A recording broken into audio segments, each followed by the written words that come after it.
In 2012, when my little brother passed away of a heroin overdose, it came as quite a shock to a lot of people, primarily because my parents weren't very honest about the situation going in. Like, I knew my brother was struggling, but I didn't even know how bad it was, and I was his sister. And so, like, my mother didn't even want to have a funeral out of like humiliation, basically. And we fought against that.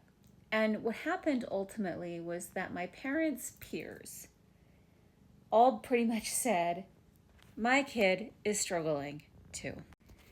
I find it really sad how people prioritize public perception or public image over true healing and connection. And I find this a lot as, like, especially an older woman now, because women are so desperate to maintain the idea that their marriage is perfect, or their kids are amazing, or their career is great, or their health is great. When as an empath, like, I can see it falling apart. Because when you're authentic, I don't know how to explain this except to say, when you're authentic, the empath in me is just, things just flow. There's nothing to bounce against. When someone's not authentic and they're projecting an image, it's very uncomfortable to be around. And it's like you recognize you actually have to sidestep the ego they're throwing out there.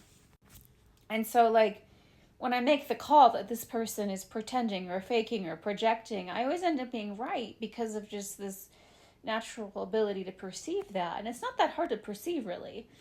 But I just think it's so disappointing that, and I don't know about men because I don't really focus on men or work with them, but when I see these women and they're like, they have to maintain this perception, and they will actually forfeit closeness because they don't want to be exposed or found out.